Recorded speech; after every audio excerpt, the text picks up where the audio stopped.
Recently, the issue of electric vehicle leakage has garnered widespread public attention, with a Chery car owner personally using a voltage tester to measure the leakage in this Chery. My car is charging right now. Let me show you something. I bought this voltage tester. First, let's check the car body. The body is showing some electricity, but it doesn't display the voltage. This is static electricity, so it should be fine. But look at this. It shows 110 volts here. How can this be static electricity? My hand goes numb when I touch it. Besides that, the rear view mirror area is also showing 110 V.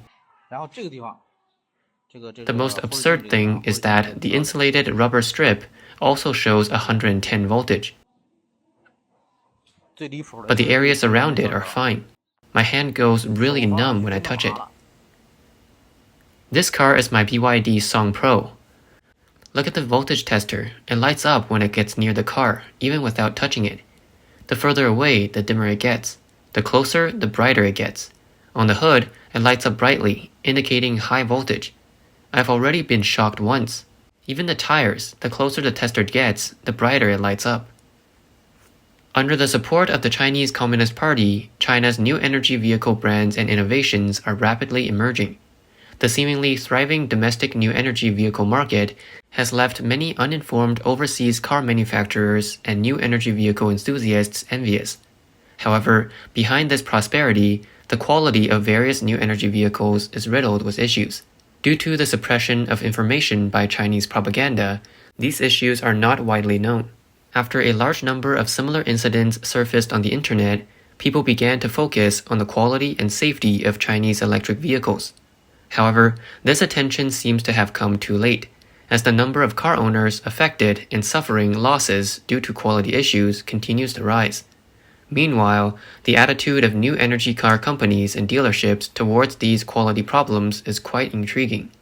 This user is a typical example. He bought a Chery Tiggo 8 Pro new energy vehicle. Upon discovering the vehicle's leakage, he immediately inquired with the seller, only to be told that it would not affect driving.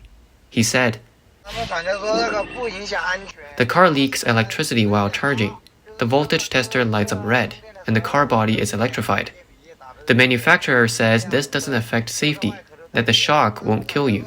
It just feels a bit tingly. It feels like they just don't want to fix it. They say the car is fine because they can't repair it. They say there's nothing wrong, but I can't accept that because my hand goes numb when I touch it. I think it's very unsafe." In addition to the car owners, professional repair personnel have also found these leaking new energy vehicles extremely dangerous. Driving such vehicles in the rain could result in electric shock, and the consequences of an electric shock are not as simple as described by the car companies. The car triggered an insulation warning, which basically means it's leaking electricity. The dashboard also indicated a leak, and there's a high voltage battery fault, but the car can still run, which means the high voltage hasn't been cut off. The leakage was detected, but the system didn't cut off the power. We found that there is indeed a leakage issue. Detecting a leak but not cutting off the power is extremely dangerous, especially since we're talking about over 300 volts of high voltage. Some might ask if it's safe to drive in the rain when there's a leak. Normally, any electric car should automatically cut off the power if an insulation fault is detected. But if it detects a leak and still runs normally, that's definitely not reliable. He also mentioned another electric car he was repairing, saying, "This car was sold in 2019, and after just 38,000 kilometers, it started leaking electricity. The manufacturer advertised the insulation quality as a selling point, but it only took 3 years for it to show its true colors." As stated by this professional automotive repair person, the situations of the electrocuted car owners mentioned earlier are not the worst. At least the car owners in the videos who got shocked are still standing and can make videos to complain about the poor quality of domestic cars. The worst case involves a car owner who was electrocuted to the point of suffering a cerebral hemorrhage and is now hospitalized with a coma. According to reports from Chinese media, this incident occurred in mid-May this year, not long ago. Mr. Deng from Xinyu, Jiangxi, who bought a leaking BYD new energy vehicle, experienced an accident less than a month after purchasing the car. After the incident, Mr. Deng's daughter shared the details of the event on Chinese social media. She said her father, a ride-hailing driver, bought a BYD Qin Plus EV from a BYD 4S dealership in Xinyu on April 12th, intending to use it to support the family. He began driving for ride-hailing services on May 1st after completing all the necessary paperwork. Just 3 days into driving the ride-hailing service, he encountered a suspected leakage issue while driving and was electrocuted, resulting in a cerebral hemorrhage. Ms. Deng posted a medical certificate from the hospital stating that her father is currently suffering from brainstem hemorrhage, aspiration pneumonia, electric shock injury, hypokalemia, grade 3 hypertension. BYD responded by stating, according to the dashcam footage, the person in the front passenger seat did not show any problems, and the owner could unfasten his seatbelt and move around. Additionally, the leakage monitoring did not show any anomalies, so we preliminarily rule out the vehicle leakage caused the owner's illness. We do not rule out the possibility that the owner suddenly suffered a cerebral hemorrhage, leading to numbness and mistakenly thinking it was an electric shock. However, Ms. Deng shared the entire process of her father being electrocuted by the central control leakage, showing that he had blisters on his body on the first day in the hospital. After a few days, his entire body was covered with blisters, followed by large areas of skin peeling. The diagnosis also indicated an electric shock injury. Additionally, the vehicle's surveillance footage shared by Ms. Deng showed that her father mentioned the car conducting electricity after touching something. Obviously, he was not mistaking physical numbness for an electric shock.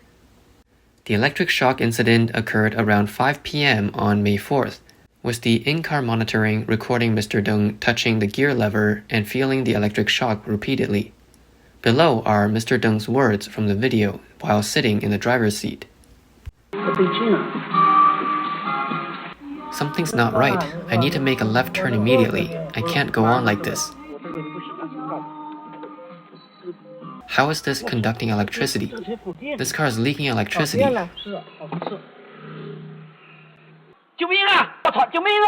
Oh my god, help. This car is leaking electricity.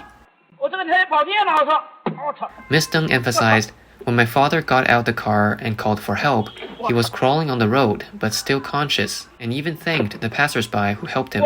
This shows that my father was in good health before and did not have high blood pressure, as he remained conscious even after being electrocuted. Currently, Ms. Deng's father is still in the hospital, primarily suffering from high fever and unconsciousness. The doctors have indicated that the side of his body that was electrocuted may remain paralyzed for life, but the extent of recovery will depend on future treatment, which may be a long process. Ms. Deng also denied rumors circulating online that her father suffered a cerebral hemorrhage due to overwork. She explained that her father would rest after delivering supplies to a supermarket in the morning, returning home around 10 a.m. to take a nap until about 1 p.m., before starting his ride-hailing service. He even took a short break at the supermarket at 3 p.m. At the time of the electric shock, he had only completed about 8 rides, which was not enough to cause fatigue driving. On the day of the incident, Ms. Deng visited the 4S dealership where her father had purchased the vehicle to discuss the situation. The sales representative told her, "It was your father's choice to buy this car," implying that it was her father's decision to buy the problematic vehicle, absolving them of responsibility.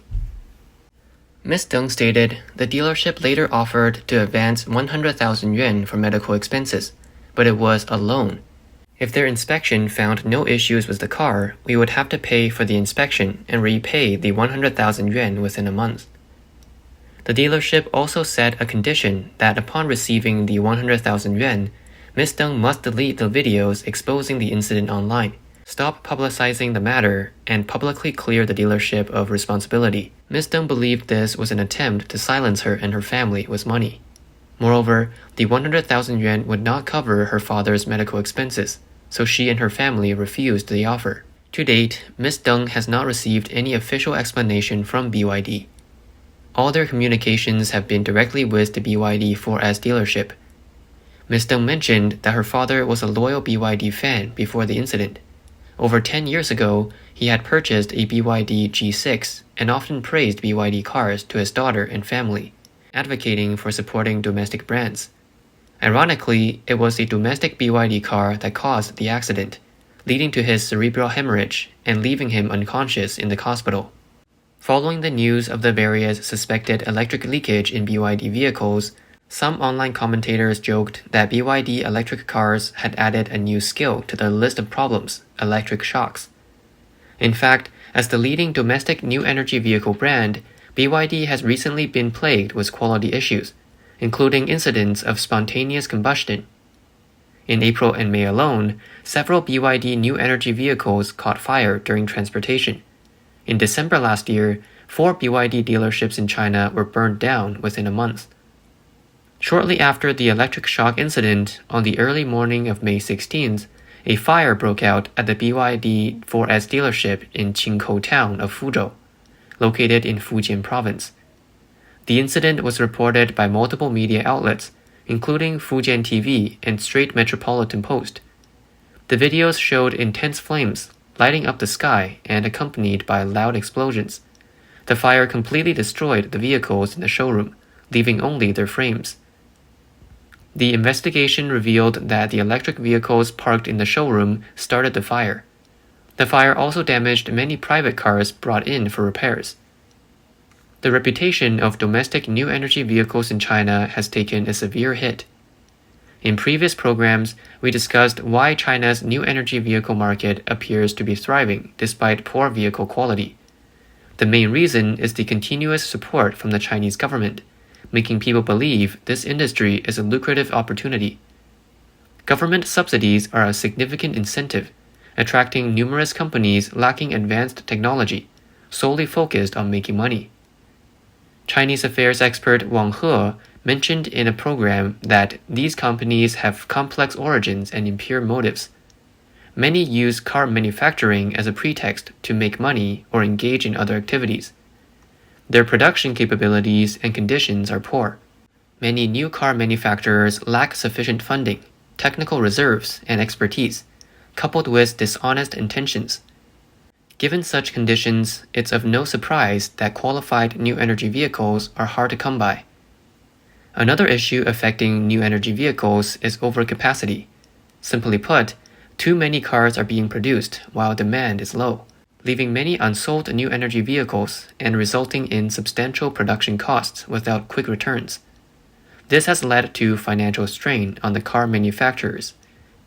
In this wave of car manufacturing driven by the CCP's push for new energy, many projects have been abandoned due to overcapacity.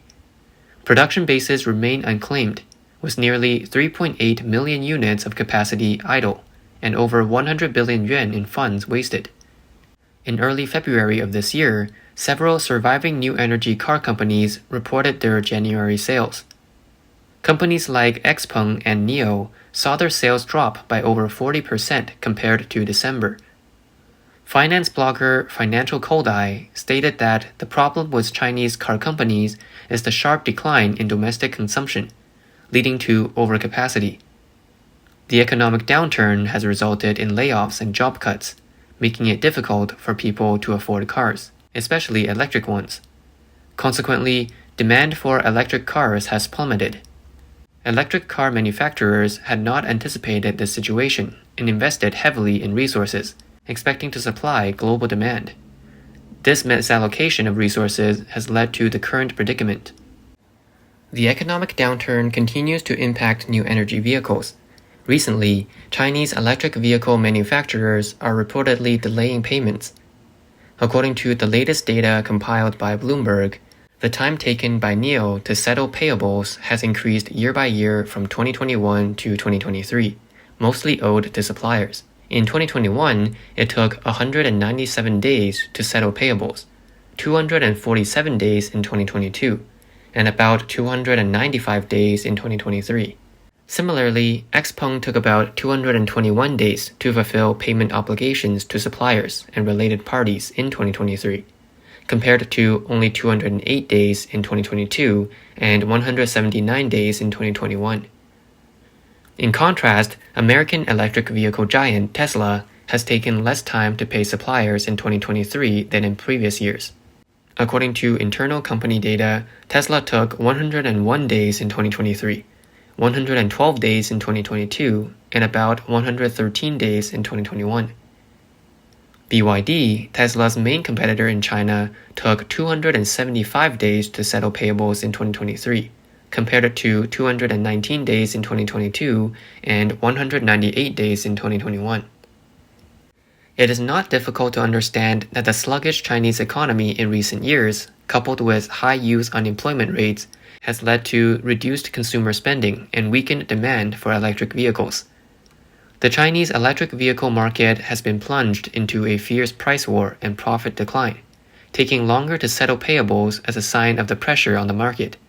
According to financial reports of some renowned electric vehicle companies in March this year, NIO has accumulated over 80 billion yuan in net losses in 6 years.